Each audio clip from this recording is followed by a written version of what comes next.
Dear students, I am Krishna. I hope कि आप लोग ठीक होंगे और अपनी स्टडी में अच्छे से कर रहे होंगे। तो डियर स्टूडेंट्स, हम इसमें जो क्लास 9th में पढ़ा रहे थे तो linear equation two variables topic मैंने कंप्लीट किया था।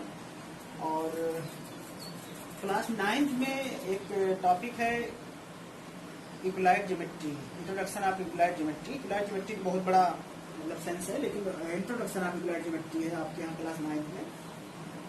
तो इक्वलाइड ज्योमेट्री में जो है कुछ ज़्यादा विशेष तो नहीं दिया है, लेकिन एक उसके बारे में बात की गई है क्लास 9th के लेवल पर। तो आज जो हम टॉपिक डिस्कस करेंगे वो इसी पर डिस्कस करेंगे। वो एनसीईआरटी बुक में सिलेबस में है Euclid geometry, introduction of Euclid geometry. तो असल में ये जो इक्वलाइड ज्योमेट्री आपके यहाँ दिया गया है, इसके आगे भी बहुत सारी चीज़ें आप जानते हैं। आप प्लेन फिगर के बारे में जानते हैं, लाइन के बारे में जानते हैं, लेकिन असल में इस टॉपिक का यहाँ पर क्लास 9th में देने का क्या मतलब है? क्योंकि बच्चे तो आप लाइन, एंगल, ये सारी चीज़ें तो बच्चे जो है 6, 7, 8 से भी 5th में भी बच्चे एंगल और प्लेन फिगर के बारे में पढ़ते हैं। लेकिन क्लास 9th में ही क्यों ऐसा दिया गया? क्योंकि इस चैप्टर का मतलब क्या होता है कि बहुत बेसिक चीजें, मतलब बहुत बेसिक चीजों को के बारे में जानकारी बताना। जैसे ज्योमेट्री जो वर्ड लिखा है, तो ज्योमेट्री में आप जानते हैं कि ये ज्योमेट्री मीन्स क्या होता है? मेजरमेंट ऑफ ज्योग्राफी, यानी ज्योमेट्री मेजरमेंट ऑफ ज्योग्राफी, यानी कि जो भूखंड का माप करने के लिए जो यूज किया जाता है उसी को हम ज्योमेट्री कहते थे। तो असल में बहुत पहले जो है, यानी कि ईसा पूर्व, यानी आप ये कह सकते हैं कि 300 या 3 से 500 ईसा पूर्व की पहले की बात है कि उस समय जो मेजरमेंट होता था, असल में उस समय लोग किसके लिए ज्योमेट्री यूज करते थे? अपने खेत के लिए या मकान बनाने के लिए या कहीं पर कोई सरफेस को माप करने के लिए। इसी तरीके से वो लोग मेजर करते थे। आज की तरह जितने मेजरमेंट आ गए हैं उस तरीके से कोई मेजरमेंट पहले नहीं था। एक ओवरऑल आइडिया पर जो है इजिप्ट के जमाने के जो ईसा मसीह और उस समय की जो मतलब चीजें थी, जैसे पिरामिड उस समय भी बना था। लेकिन उस समय आज जैसे आप सर्किल, प्लेन फिगर और भी बहुत सारी चीजें सॉल्व पढ़ते हैं, वहाँ पर उस समय पढ़ाने के लिए नहीं था। बस सिर्फ लोग देख करके जानते थे कि हाँ कैसे जो है इस तरीके की चीजों को मेजर किया जाता है। जैसे वहाँ मान लो कोई अगर इनको पिरामिड बनाना रहा होगा तो उन्होंने पॉइंट की जरूरत पड़ी होगी, पॉइंट के बाद लाइन की जरूरत पड़ी होगी, लाइन के बाद हमें प्लेन की जरूरत पड़ी होगी, सरफेस की जरूरत पड़ी होगी, ऐसा सब कुछ उनको उस समय जरूरत पड़ी होगी। लेकिन उन्होंने कोई लिखित रूप से मतलब नहीं बताया था कि हाँ नहीं, डिफिनीशन जैसे लाइन की डिफिनीशन या सरफेस की डिफिनीशन या पॉइंट की डिफिनीशन क्या होगी, इस तरीके से कोई बात नहीं बताई गई थी। फिर बाद में बहुत सारे मैथमेटिशियन जो हुए थे जो अलग अलग डिफिनीशन के, जैसे पाइथागोरियन, उन्होंने मतलब सरफेस के बारे में बहुत सारी चीजें बताई थी। और इजिप्ट के समय के भी मैथमेटिशियन बहुत से। लेकिन बाद में जो आपके यहाँ ये टॉपिक देंगे इक्वलाइड, इक्वलाइड ने क्या किया है कि इन्हीं का नाम क्यों आ रहा है बार बार? इक्वलाइड ने क्या किया था? ऐसा नहीं कि इक्वलाइड के समय पर ही पता चला था। इक्वलाइड से पहले भी बहुत सारे मतलब पिरामिड, सरफेस और इजिप्ट की बहुत सारी इमारतें जो है बहुत पहले ईसा पूर्व जो पहले बनी थी। तो ऐसा नहीं कि उनको नहीं पता था सर्किल के बारे में या सरफेस के बारे में, पॉइंट के बारे में। वो सब यूज करते थे, मेजरमेंट के लिए यूज करते थे। लेकिन इक्वलाइड ने क्या किया, मतलब एक सिस्टमैटिक वे में उन्होंने मतलब ये एक जैसे कहते हैं कि एक बताया कि इस तरीके की चीजों को ऐसे ही किया जा सकता है। जैसे उन्होंने बताया कि पॉइंट जो होता है उसकी कोई लेंथ ब्रेथ नहीं होती है। इससे पहले किसी ने नहीं कहा था कि नहीं पॉइंट जो है उसकी लेंथ ब्रेथ कुछ नहीं होगी। ऐसे उन्होंने कहा था कि लाइन जो होती है वो दोनों तरफ इनफाइनाइट रूप से बढ़ाई जा सकती है, उसके लिए 2 पॉइंट की जरूरत पड़ती है, यानी कि किसी 2 पॉइंट से एक ही लाइन पास होती है। ऐसे बहुत से सारी चीजें उन्होंने मतलब अपनी स्टेटमेंट, एक उनकी बुक है उसी में उन्होंने जो है रिफर किया है। और ऐसे उनकी पता नहीं कितनी मतलब इतने सारे उन्होंने सेंटेंस दे दिए हैं कि उसका कोई प्रूफ ही नहीं है। जैसे कि रे जो है वो एक ही साइड में बढ़ती है, ऐसे बहुत सारी चीजें हैं। प्लेन जो बनता है वो लाइन और वर्टेक्स पॉइंट से बनता है। यानी बहुत ऐसे सेंटेंस उन्होंने दिए हैं कि जैसे अगर 2 चीजें समान रूप से बढ़ रही हैं तो वो अपने आप में समान रूप से बढ़ेंगी, अगर अलग अलग बढ़ रही है तो ऐसे बहुत सारे सेंटेंस आप देखेंगे कि इक्वलाइड ने आपको बताया है।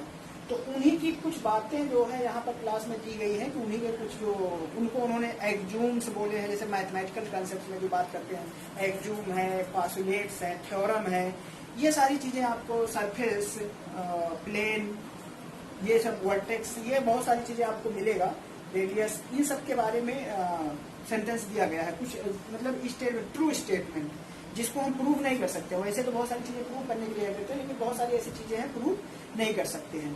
तो चलिए हम आज जो आपके यहाँ सिलेबस में क्या क्या बातें दी गई हैं उस पर बात करते हैं। तो असल में यहाँ पर जो आपके यहाँ बेसिक ज्योमेट्रिक कंसेप्ट है, तो यहाँ 2 वर्ड से जो ज्योमेट्री लिखा हुआ है, ज्योमेट्री असल में 2 वर्ड से मिलकर बना होता है, जियो प्लस मेट्रॉन। और इट मीन्स क्या होता है, मेजरमेंट ऑफ अर्थ। तो इसका मतलब होता है कि अर्थ मेजरमेंट, जियो माने अर्थ होता है और मेट्रॉन माने मेजरमेंट। तो अर्थ मेजरमेंट, अर्थ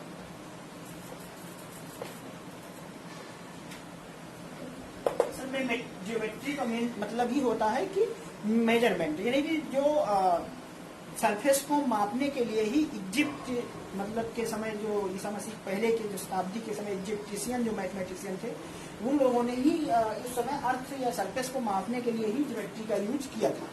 फिर बाद में धीरे धीरे समय के साथ साथ तमाम जो मैथमेटिशियन है उन्होंने बेबीलोनियन के समय में भी बहुत सारे वर्क हुए थे, पिरामिड बना था, और भी जो हड़प्पा के आपने देखा है, हड़प्पा की जब इंडियन में भी हड़प्पा खुदाई हुई थी उसमें भी बहुत सारी चीजें आपको मिली थी। तो ऐसा नहीं है कि इस समय ही ज्योमेट्री सब पूर्व जो है बहुत पहले की यूज की जाती थी। फिर बाद में यूक्लिडियन ने जो किया था, तो उन्हीं को उनकी ज्योमेट्री के कंसेप्ट के नाम पर ही जो है उनको फादर ऑफ ज्योमेट्री कहा जाता है। यूक्लिड को फादर ऑफ ज्योमेट्री भी कहते हैं, father of geometry.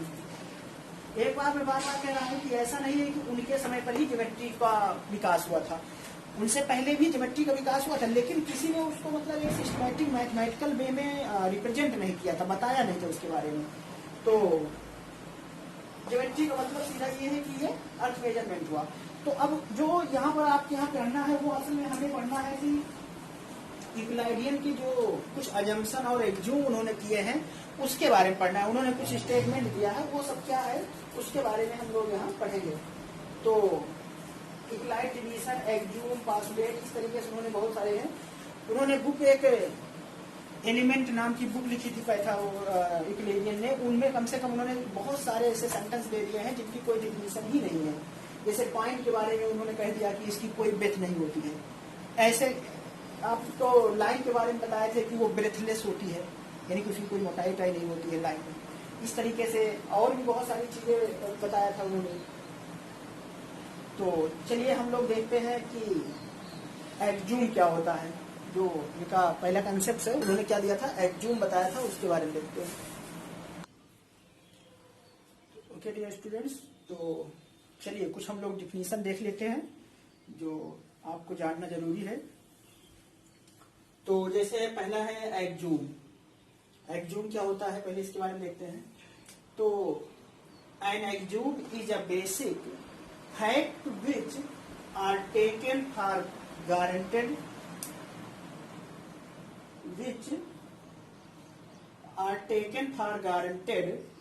without proof। मतलब एग्ज्यूम जो होता है एक ऐसा सेंटेंस होता है जो बिना मतलब प्रूफ के, मतलब उसको प्रूव नहीं किया जा सकता और किसी बात को गारंटी के रूप में कहा जा सकता है। जैसे पॉइंट जो होता है वो उसमें कोई इंटेलेंस ब्रेथ नहीं होती है, तो यानी कि पॉइंट में कोई ब्रेथ नहीं होती है, यानी पॉइंट की कोई लेंथ नहीं होती है। ये अगर कह रहा है कोई कि पॉइंट की कोई लेंथ नहीं होती है, तो इसका मतलब ये सेंटेंस क्या है, एक प्रूफ है किसी फैक्ट का और इसका प्रूफ नहीं किया जा सकता है। फैक्ट सेंटेंस तो फैक्ट है लेकिन इसका कोई प्रूफ नहीं दे सकता है। जैसे the whole is a greater than part. The whole is the greater than part का मतलब होता है कि अगर किसी, जैसे कोई चाक है तो उस चाक से कोई छोटा टुकड़ा जो होगा वो हमेशा उस बड़े चाक से छोटा ही होगा, समझ रहे ना। तो ऐसे अगर मान लीजिए कोई कुछ भी हो कि अगर ए फर्स्ट सेकंड से ग्रेटर है, सेकंड थर्ड से ग्रेटर है, तो फर्स्ट थर्ड से भी ग्रेटर होगा। ये बात सेंटेंस में सही है, लेकिन इसका कोई कहे प्रूफ दे दीजिए तो प्रूफ नहीं दिया जा सकता है। जैसे ये लिखा हुआ है कि if A greater than B and B greater than C then A greater than C, ये कंफर्म है। इसका कोई प्रूफ मांगेगा तो प्रूफ नहीं हो सकता है कि हाँ इसका प्रूफ दे दिया जाए, इसका प्रूफ बताइए, बस हाँ इसको प्रैक्टिकली किया जा सकता है। प्रैक्टिकली तो आप करके दिखा सकते हैं, वो चाहे सरफेस पर या कहीं कोई ऑब्जेक्ट ले करके उसको दिखा सकते हैं। तो ये एक्जूम है। देखिए एक्जूम और पास्टुलेट, एक वर्ड पास्टुलेट भी मिलेगा आपको, बुक खोलेंगे तो उसमें आप देखेंगे पास्टुलेट लिखा हुआ है। पास्टुलेट और एक्जूम में ज्यादा अंतर नहीं है, दोनों सेंटेंस ही होते हैं, दोनों वही चीज है। बस क्या है कि एक्जूम आर द जनरल स्टेटमेंट, एक्जूम जो होता है वो किसी भी फील्ड का हो सकता है। ऐसा नहीं है कि मैथ का ही होगा या ज्योमेट्री का होगा या किसी ज्योग्राफी का होगा, किसी भी फील्ड में एक्जूम हो सकता है। इकोनॉमिक्स है, कुछ भी हो सकता है, साइंस है, हर जगह एक्जूम होता है, ठीक है। लेकिन पास्टुलेट क्या होता है, पास्टुलेट किसी स्पेसिफिक फील्ड में आ जाता है, वो ज्योमेट्री में हो सकता है, यानी कि जो पास्टुलेट होगा वो किसी एक फील्ड में, स्पेशल फील्ड में होगा। तो यही लिखा हुआ है, axiom are the general statement where postulates are the axiom relating to a particular field. तो पास्टुलेट जो होता है वो किसी एक स्पेसिफिक पार्टिकुलर फील्ड में होता है, जबकि एक्जूम जो होता है वो किसी भी फील्ड में होता है, उसके लिए कोई स्पेसिफाई नहीं किया जाता है। फिर एक वर्ड है स्टेटमेंट। स्टेटमेंट क्या होता है आपको पता है, स्टेटमेंट तो शुरू से ही पढ़ते आ रहे हैं कि स्टेटमेंट क्या होता है। तो a sentence which is either true और फॉल्स बट नॉट बोथ, एक ऐसा सेंटेंस जो या तो ट्रू होगा या तो फॉल्स होगा, लेकिन वो दोनों नहीं हो सकता है। अगर वो दोनों नहीं है तभी वो स्टेटमेंट होगा। ऐसा नहीं कि आप कोई बात बोल रहे हो वो सही भी हो सकती है गलत भी हो सकती है, तो उसको आप स्टेटमेंट नहीं कह सकते हैं। स्टेटमेंट देने का मतलब ही होता है कि हम जो बात कह रहे हैं वो सही है या फिर गलत है। तो जैसे अगर आप देखें तो एग्जाम्पल देख सकते हैं इसके, sun rises in the east, तो ये बात सही है, ये कैसा है, एक ट्रू स्टेटमेंट है। ये कैसा स्टेटमेंट है, एक ट्रू स्टेटमेंट है। और ऐसे ही अगर मान लो कोई मैथ में कोई स्टेटमेंट हम दे रहे हैं कि 2 + 2 = 5, 2 + 2 = 5, तो ये एक रॉन्ग स्टेटमेंट है। ये क्या है, मैथ का एक रॉन्ग स्टेटमेंट है, क्योंकि ये गलत है। 2 + 2 = 5 नहीं होता है, इसलिए आप कह सकते हैं कि it is a false statement, यानी कि it is a true not statement, ठीक है ना। तो ये ट्रू नहीं होगा। तो आपको स्टेटमेंट सही भी हो सकता है गलत भी हो सकता है, ठीक है, लेकिन वो या तो सही होगा या तो गलत होगा, दोनों नहीं हो सकता है। तो ये स्टेटमेंट की बात हुई। अभी इसमें और भी बहुत सारे टर्म्स हैं जिसके बारे में हम देखेंगे। तो चलिए आगे हम लोग देखते हैं कि जिसमें अभी थ्योरम्स हैं, उसके बाद और भी बहुत सारी चीजें हैं। तो इसको आप नोट कर लीजिएगा कॉपी में, ऐसे ही चैप्टर में बाकी चीजें जो है हम जो होगा उसके आगे उसे करवाते जाएंगे, तो इसको आप नोट कर लीजिएगा। तो चलिए हम लोग और कुछ डिफिनीशन देखते हैं। तो जिसमें से थ्योरम के बारे में बात कर रहे थे, तो थ्योरम या प्रोपोजिशंस बोलते हैं, थ्योरम को प्रोपोजिशन बोलते हैं। हम लोग आगे जब पढ़ेंगे तो थ्योरम आएगी, अभी तक तो थ्योरम के बारे में नहीं जानते थे। तो थ्योरम क्या होती है देख लीजिए कि the statement that were proved are called theorems, यानी कि एक ऐसा स्टेटमेंट जिसको हम प्रूव कर सकते हैं वो क्या कहलाएगा, थ्योरम कहलाएगा। अब इसको प्रूव करने के लिए हम जो पीछे अभी पास्टुलेट्स पढ़े हैं, स्टेटमेंट पढ़े हुए हैं और एक्जूम पढ़े थे, इन्हीं सबका रिजल्ट को यूज करके हम थ्योरम को प्रूव करते हैं, ठीक है। जैसे the sum of the angles of a triangle is 180, ये एक थ्योरम है, तो इसको हम प्रूव करेंगे तो कुछ स्टेटमेंट कुछ प्रॉपर्टीज को यूज करके, तो वो हम लेटर पढ़ेंगे।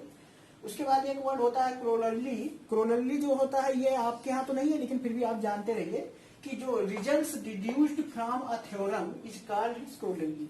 क्रोलरली क्या होता है कि जो किसी थ्योरम के द्वारा एक एग्जैक्ट रिजल्ट हमारे पास आता है वही क्या कहलाता है, क्रोलरली कहलाता है, जो कि हायर एजुकेशन में इसका यूज किया जाता है, ठीक। इसके बाद में पॉइंट क्या होता है, ये पॉइंट पहले आना चाहिए था, चलिए पॉइंट अभी देख लीजिए। पॉइंट जो होता है, a point is that which has no parts, यानी कि पॉइंट में कोई पार्ट नहीं होता। पार्ट का मतलब कोई इसमें लेंथ नहीं होती, कोई ब्रेथ नहीं होती, कोई थिकनेस नहीं होती, ठीक है ना।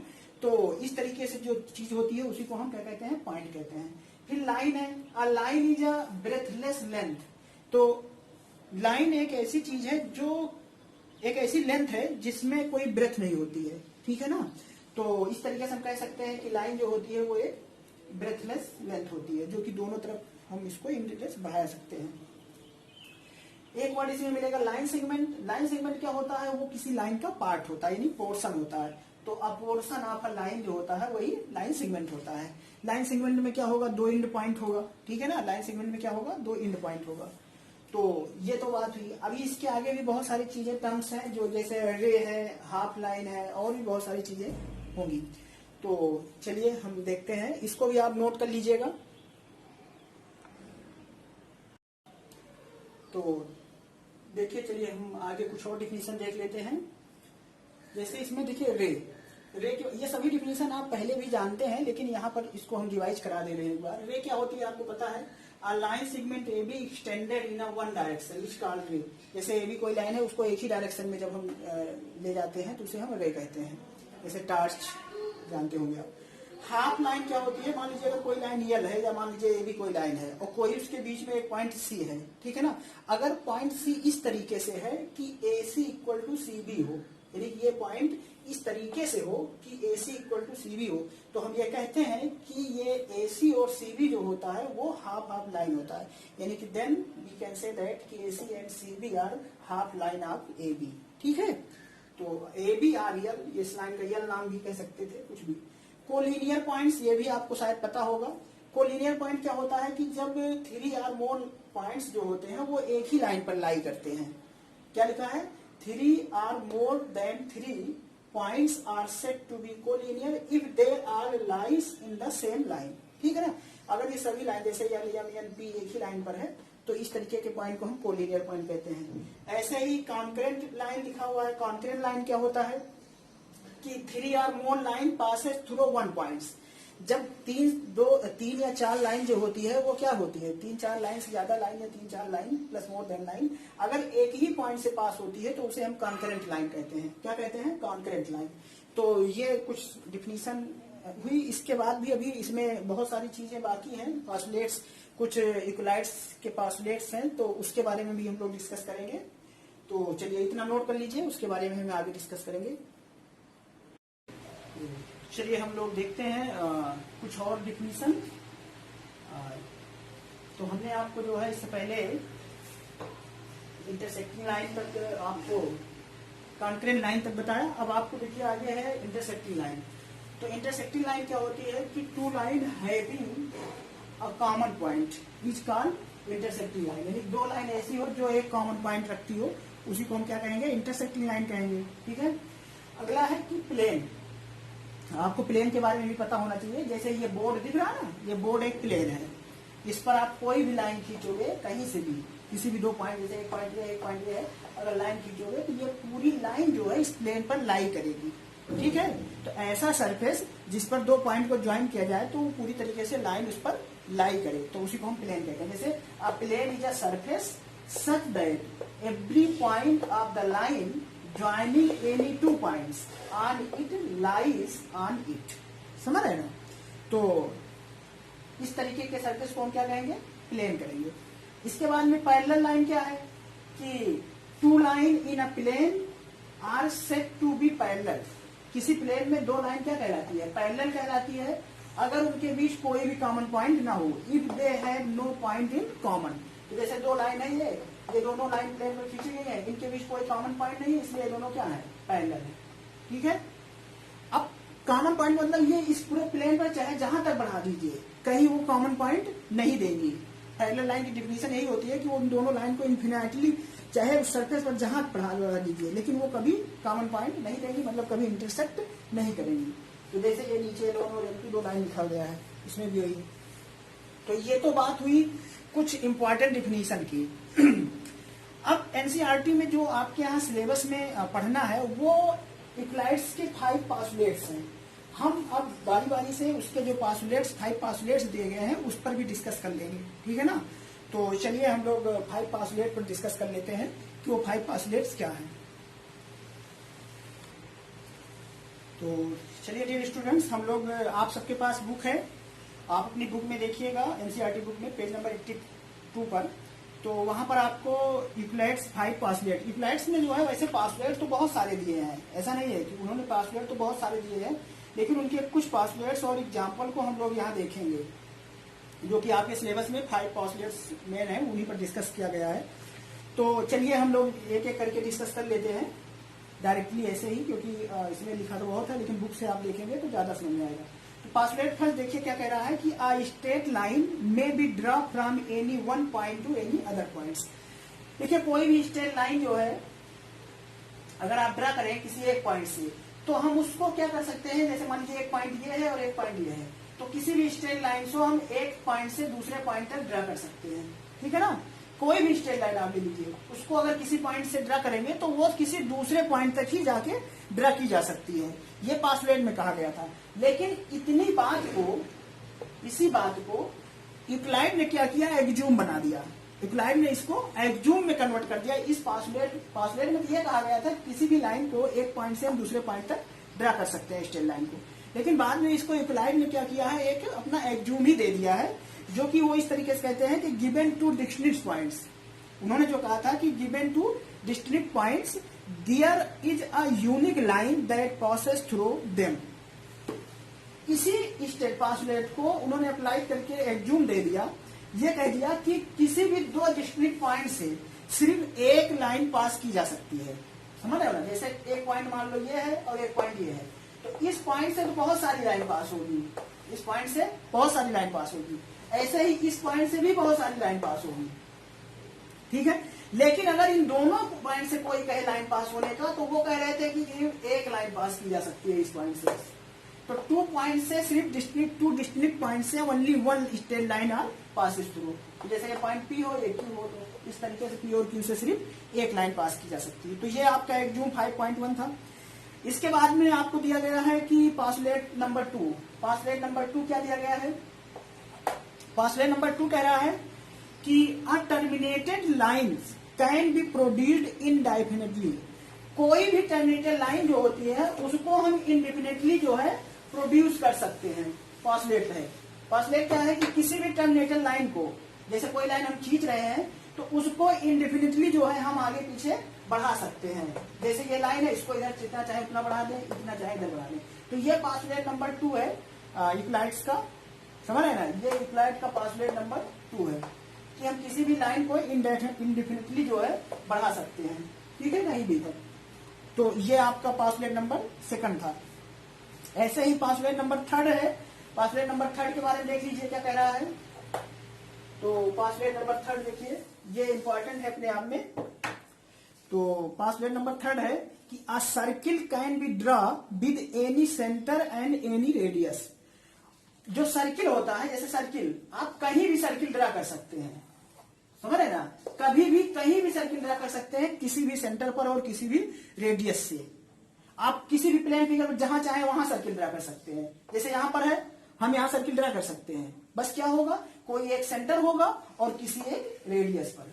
तो ये अगला जो 3rd पासलेट है वो ये कह रहा है कि आ सर्किल कैन बी ड्रा, एक सर्किल जो है वो ड्रा कर सकते हैं आप with any centre and any radius. ऐसा नहीं है कि सिर्फ एक फिक्स रेडियस और फिक्स सेंटर से ही सर्किल ड्रा किया जाएगा। आप कहीं भी किसी भी प्लेन पॉइंट पर हम किसी पॉइंट से किसी के सेंटर मान करके और किसी भी रेडियस से सर्किल ड्रा कर सकते हैं, ठीक है ना। बाकी हम स्टेटमेंट और एक्जूम के बारे में तो पहले ही बता चुके हैं, इसका कोई प्रूफ नहीं होता है, सिर्फ ये एक सेंटेंस उन्होंने दे दिया है, जो कि यूज तो पहले भी लोग करते थे, उनके जमाने से बहुत पहले, ईसा पूर्व पहले भी ये यूज किया जाता था, सर्किल बनाया जाता था, सब कुछ होता था। लेकिन किसी ने ये नहीं कहा था कि हाँ सर, मतलब आप कहीं से भी ड्रा कर सकते हो, एक मैथमेटिकल स्टेटमेंट नहीं था। तो ये आपका 3rd पासलेट था। 4th पासलेट क्या है, all right angle are equal to one another. क्या कह रहे हैं कि देखिए राइट एंगल इससे पहले भी था, बहुत सारी जो बिल्डिंगें हैं पुराने जमाने की वो देखिए सब राइट एंगल पर ही है, लेकिन किसी ने ये नहीं कहा था कि सारे राइट एंगल इक्वल ही होंगे। सारे राइट एंगल का मतलब एक ऐसा भी राइट एंगल है, एक बहुत बड़ा भी राइट एंगल है, तो लेकिन सारी वैल्यू जो होती है ये भी 90 डिग्री की होगी, ये भी क्या होगी, 90 डिग्री की होगी, ठीक है। चाहे आप छोटे स्क्वायर बनाओगे, चाहे आप बड़ा स्क्वायर बनाओगे या बड़ा रेक्टेंगल, सब में 90 डिग्री होगा, ठीक है। तो 90 डिग्री की ये जो आपका पासलेट नंबर 4 है वो कह रहे हैं कि all right angle are equal to one another, यानी कि सभी राइट एंगल जो होते हैं इक्वल होते हैं, चाहे वो छोटे हो एंगल पे बनाइए, चाहे वो बड़ी बिल्डिंग में बनाइए, ठीक है, चाहे जहां यूज करेंगे एंगल तो 90 इक्वल ही होगा। आपका पासलेट नंबर 5 जो है ये बहुत ही इंपॉर्टेंट पासलेट है, और इसी पासलेट पर आगे चल के मैथ में बहुत ज्यादा इन्वेंशन किया गया है, और इस पर बहुत अभी भी इस पर डिस्कशन चल रहा है। इस पासलेट पर अभी भी डिस्कशन चल रहा है, अभी भी ये क्लियर नहीं हो पाया है। अभी मैथ में। देखिए फिफ्थ पॉस्टुलेट क्या है कि if a straight line falling on two straight lines makes the interior angle on the same side of it taken together less than two right angles, then the two straight lines if produced indefinitely meet on that side on which the sum of angle is less than two right angles। इसका क्या मतलब है? ये statement आज भी जो है अपवाद में लिखा हुआ है। उन्होंने ये नहीं कहा था कि ये कैसी स्ट्रेट लाइन पर बात कर रहे हैं, लेकिन इन्होंने जो बताया इस पॉस्टुलेट फिफ्थ का मतलब क्या है ये समझ लीजिए आप। ये कह रहे हैं कि अगर कोई दो लाइन खींची हो, क्या खींची हो? कोई दो लाइन खींची हो, ठीक है, और इस दो लाइन पर एक थर्ड लाइन फॉल कर रही हो, मतलब कि एक थर्ड लाइन गिराई जा रही है। किसी टू लाइन पर एक थर्ड लाइन इस तरीके से फॉल कर रही हो, तो वो कह रहे थे कि ये लाइन उन दोनों तरफ से, जैसे एंगल यहां भी बना रही है, एंगल यहां भी बना रही है, जिस तरफ से एंगल का सम 180 से कम होगा, क्या होगा? जिस तरफ एंगल का सम 180 से कम होगा उसी तरफ लाइन आगे जाके मिलेगी। जैसे देखो, अगर इसको मेजर करो तो ये और ये सम 180 से कम आएगा, लेकिन इसका सम 180 से ज्यादा आएगा, तो इधर तो नहीं मिलेगी क्योंकि इधर जाएगी फेल हो जाएगी। लेकिन इसको अगर इधर आगे मिलाओगे, आगे जाके ऐसे इस पॉइंट को आगे ऐसे बढ़ा दो, तो ये दोनों जाके इसी साइड में कट करेंगी, ठीक है। तो फिफ्थ पॉस्टुलेट जो कह रहा है वो यही कह रहा है कि अगर किसी दो लाइन पर एक थर्ड लाइन को फॉल किया जाए, गिराया जाए, तो वो दोनों लाइन जिस पर गिराया जा रहा है सॉरी, वो दोनों लाइन आगे जा करके इनफाइनाइट रूप से अगर बढ़ाया जाए तो आगे जाके मिलेंगी उस साइड में जिस साइड में थर्ड लाइन के एंगल का सम जो है वो 180 से कम होगा, ठीक है। अब इसी कंसेप्ट को आगे यूज किया गया है पैरेलल लाइन में।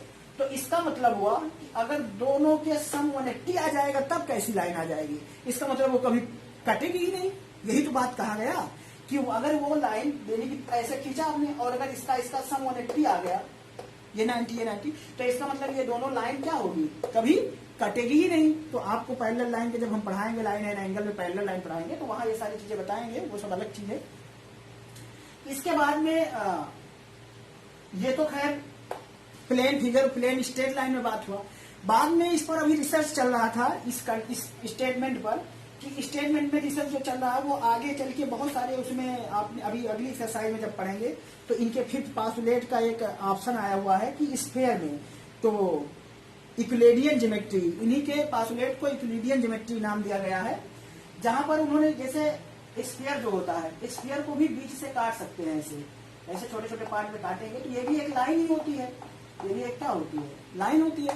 तो वहां पर ये कंडीशन सेटिस्फाई नहीं करती है कि अगर इनके सम का 180 से कम हो तो इनका लाइन कट करेगी, ऐसा नहीं है। जिधर बड़ा है उधर ही वो कट करती है। तो वो एक अपवाद है जो कि अभी भी तो निष्कर्ष ये निकाला गया कि उन्होंने जो ये सेंटेंस दिया है, फिफ्थ पॉस्टुलेट जो बताया गया है, ये सिर्फ स्ट्रेट लाइन के लिए बताया गया है। बात समझ लेना, ये आगे स्फीयर में आपको या कहीं और दूसरे फील्ड में नहीं मिलेगा। तो इसके स्ट्रेट लाइन के लिए तो इनका ये स्टेटमेंट सही था कि लाइन तभी कट करेगी जब वो 180 से कम एंगल पर होगी, ठीक है। तो ये आपका फिफ्थ पॉस्टुलेट था। तो फिफ्थ पॉस्टुलेट तक जो है आप यहां तक तो हो गया है। अब इसके बाद में हमें लगता है कि थ्योरम भी हो गया है। अब आप इसके एग्जाम्पल देख लीजिएगा, इसमें और तो कुछ ज्यादा है नहीं। और एक थ्योरम दिया गया है 85 पेज पर, two distinct line can not have more than 1 point in common. तो बता ही दिए हैं, ठीक है ना, कि कोई दो लाइन जो है वो कभी भी इंटरसेक्टिंग लाइन कहलाती है, दो एक से ज्यादा कॉमन पॉइंट नहीं होगी, ठीक है ना। कोई दो अलग अलग लाइन, एक ही कॉमन पॉइंट आएगा, उसमें दो नहीं आएगा। तो ये तो खैर बता ही दिए हैं। इसके बाद एक्सरसाइज 5.1 में है, तो अभी तक मैंने जो पढ़ाया है वही से रिलेटेड है सारी चीजें। तो पैरेलल लाइन की डिफिनीशन, परपेंडिकुलर लाइन की definition, line segment, radius of circle, square, ये सब तो आपको पता ही होगा।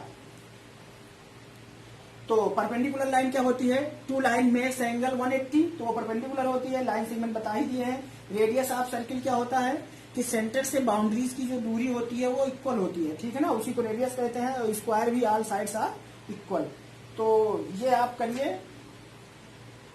इसके बाद में equivalent versions of Euclid's fifth postulates. Fifth postulates जो है आपका, उस पर भी डिस्कस किया गया है। तो इक्विलाइट फिफ्थ पासुलेट पर भी देख लीजिए आप, इसको एक स्टेटमेंट और दिया गया है, इसको भी समझा देते हैं ताकि ये आप ज्योमेट्री इसको खत्म कर दीजिए, इसको आप जो है कंप्लीट कर लीजिए इक्विलाइट फिफ्थ। तो एक स्टेटमेंट और इनका देखिए, इसी फिफ्थ पासुलेट को जनरलाइज किया गया है, उसके बारे में देख लेते हैं हम लोग। तो इक्विवेलेंट वर्जन है आपका इक्विलाइट फिफ्थ पासुलेट्स का। क्या कह रहे हैं देखिए, for every line L, for every line L and for every point P not lying on L there exist a unique line M passes through P and parallel to L।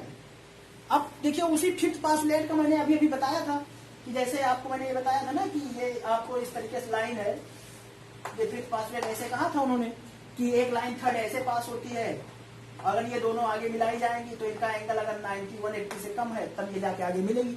इसी को equivalent term में define किया गया है कि किस case में ये दोनों लाइन जो है पैरेलल हो सकती हैं। तो उन्होंने फिफ्थ पासुलेट में यही कहा है कि अगर मान लीजिए कोई लाइन एल है, ठीक है, और कोई पॉइंट पी है, कोई पॉइंट पी है, जो फिफ्थ पासुलेट का इक्विवेलेंट टर्म्स दिया गया है उसके बारे में देख लीजिए कि अगर कोई लाइन यल आपको मान लो ये दी गई है, ठीक है, और कोई पॉइंट पी दिया गया है, तो ये कह रहे हैं कि इस पॉइंट पी से चाहे आप जितनी लाइन खींच लीजिए, समझ रहे ना, सिर्फ एक लाइन, इस पे आप जितनी लाइन चाहे खींचेंगे, चाहे जितनी लाइन खींचिए, ऐसे कोई दिक्कत नहीं है, ऐसी बहुत सारी लाइन आएंगी जाएंगी।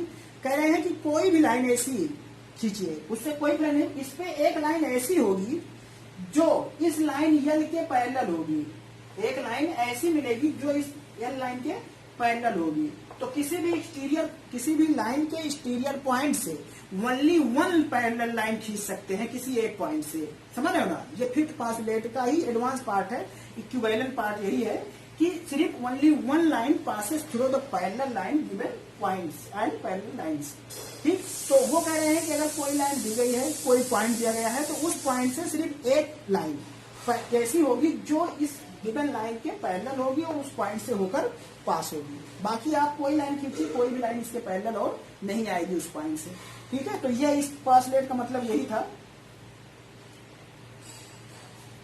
तो इसलिए उन्होंने नीचे लिखा हुआ है कि two distinct intersecting line can not be parallel to the same line, ठीक है। जैसे अगर दो, यहां से इसका मतलब हुआ कि अगर इंटरसेक्टिंग लाइन है, मान लो दो लाइन इंटरसेक्ट कर रही है, तो इसमें से ये दोनों पैरेलल नहीं होगी, कोई एक पैरेलल होगी, चाहे ये पैरेलल हो जाएगी तो इसके हो जाएगी, और इधर खींचोगे तो इसके हो जाएगी, ठीक है। तो इस पे चाहे जितनी लाइन खींचो उसमें से सिर्फ एक लाइन ही पैरेलल होगी। तो इंटरसेक्टिंग लाइन में सिर्फ वन लाइन पैरेलल हो सकती है, ठीक है। तो ये सारी चीजें थी और बाकी एक्सरसाइज में कुछ ज्यादा है नहीं। और तो इस तरीके से ये आप जो है इंट्रोडक्शन ऑफ इक्विलाइट ज्योमेट्री जो है आपके पास यही इतना ही था, इसको आप पढ़ लीजिएगा। इसमें जो क्वेश्चन प्रॉब्लम है उसको भी देखिएगा, नहीं कर पाइएगा तो बताइएगा, हम लाइव क्लास ले करके किसी दिन करवा देंगे, और ज्यादा कुछ है नहीं।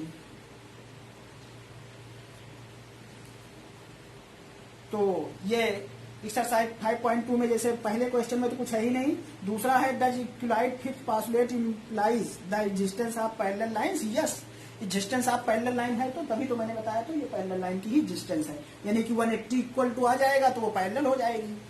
तो ये है। चलिए अब हम लोग जो है अगला जो टॉपिक होगा वो लाइन एंड एंगल्स होगा, उस पर बात करेंगे, और बाकी देखते हैं इसकी एक्सरसाइज में अगर कुछ प्रॉब्लम होगी तो उसको भी डिस्कस कर लिया जाएगा।